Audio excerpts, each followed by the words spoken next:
Hey guys, welcome back to my channel. My name's Jessica Ward King, also known as the Stigma Crusher, and here on this channel we deal with issues of mental health and mental illness from my twin perspectives as a person with lived experience of bipolar 2 disorder, as well as a person with a PhD in experimental psychology.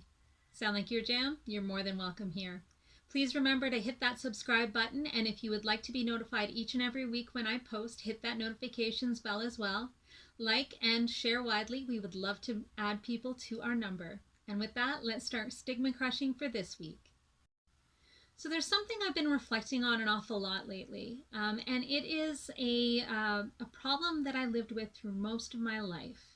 And then finally, through hard-fought therapy and self-introspection, came to a conclusion about that I wanted to share with you.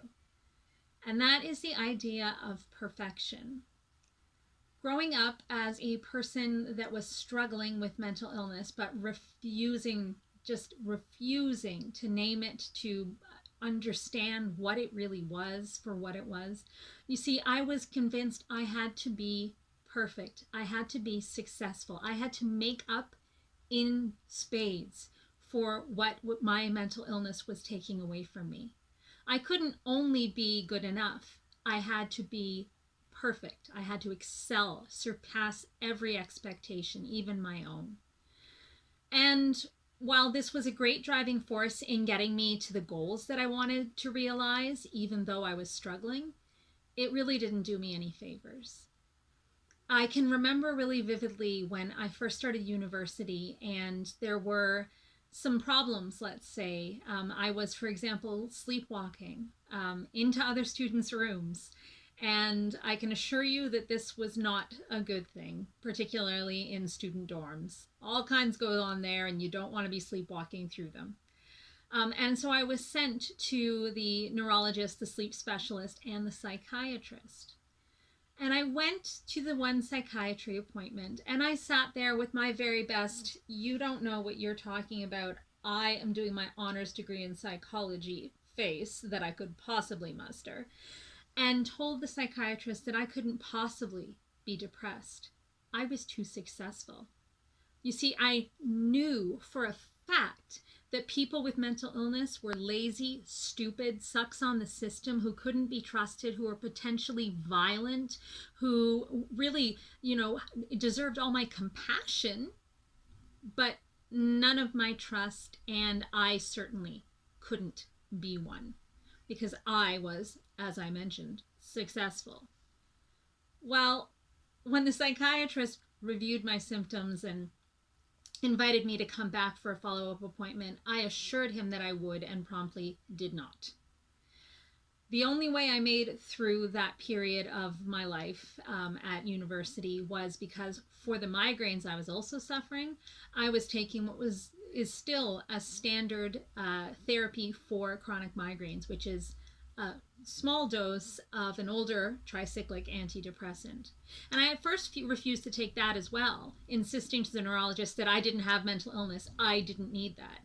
You see, it was fairly common then, and it still is today, for women particularly who are struggling with chronic pain to be told that it is all in their heads, or that it is, their anxiety and their depression. They need to go get therapy for their headaches to go away. And that was not me, you see. But the neurologist assured me, and I was able to look it up on the newly burgeoning interweb back in the day when it was like AOL Online or web crawler or whatever it was. And sure enough, it was a treatment for chronic migraines, and so I started on the low dose. Well, that dose didn't work, so I increased the dose, and that dose didn't work, so I increased it and increased it again. And in the end, I was on quite a high dose, even by depression standards, but it had helped to treat my migraines, and lo and behold, I was able to cope a lot better as well. And so I got through most of my undergrad that way. But then the stress and the pressure of applying for graduate school, and again, I had to be perfect. I had to be more than perfect to get the graduate school scholarships. I wanted to go overseas, and so I needed the overseas research award. I needed to have all of the scholarships that I could get in order to afford to do the program that I wanted to do. And so the pressure was on. And as it had when I was a teenager, the pressure helped me to strive to be perfect, and it nearly killed me. But I got the awards. And so I went overseas. I went to England where I knew nobody. I didn't know how the system worked. I didn't know how the language worked because I assure you, British English is not the same as our North American English. And I went there with no friends, no family, no nothing. And within 6 months, I was very deeply suicidal. I was self-harming. And it was all down to that I felt like I was failing being perfect because of this mental illness. I was if I wasn't perfect, I was a complete waste of space, waste of breath, waste of air. And no one could find out. No one could know. Because if they ever found out, that would be it. My education, my career, my friendships, my family would all be over. That's what nearly killed me. Then stigma rooted itself in my brain, and that proceeded to nearly kill me for another decade. But it was this search to be perfect that I continued throughout my education, continued even when I got back home. It was really a feature in all of my young life. And when I was freshly back home and starting my postdoctoral fellowship, I was lucky enough to be put into a CBT program, so that's cognitive behavioral therapy, where I worked with a therapist to identify those cognitions, those thoughts and beliefs that were not serving me well and that were in fact making me worse. And it was quick to identify that I thought I had to be perfect. And so the therapist really quickly tried to get me, thinking in a different way. No one can be perfect. It's not possible. And I agreed with that. No one can be perfect. It's not possible. That's why I was constantly failing at it. That's why I was a waste of space and a waste of breath and didn't deserve to live. That's why I was so deeply suicidally depressed. Well, she just wanted to change the way I was thinking about it. So, how else could I think about it? But I resisted for 2 years. For 2 years, I insisted that being perfect was who I was. And that if I wasn't busy being perfect, I was nothing. Gradually, very slowly, as therapy often does, I worked on it and worked on it and worked on it. And I came to the conclusion that I knew that I couldn't be perfect, but what I really wanted was to be remarkable. And that's a tough thing to admit because it sounds like you're tooting your own horn. It sounds like you're really egocentric. It sounds like, well, you want to be remarkable? Who do you think you are? But that's really all I wanted. I wanted that my life would have meaning to me, and that meaning was to consistently push myself to be not ordinary, but remarkable. I was gradually able to replace the word perfect with remarkable in the way that I saw myself. And it fit. It clicked. I can fail epically and still be remarkable. I can totally screw something up, and yet other aspects of my life can still be remarkable, can still be something that make me proud of myself. I don't have to beat myself up to the point of suicidality if I fail at something, or if something is even less than perfect. I'm always going to be less than perfect.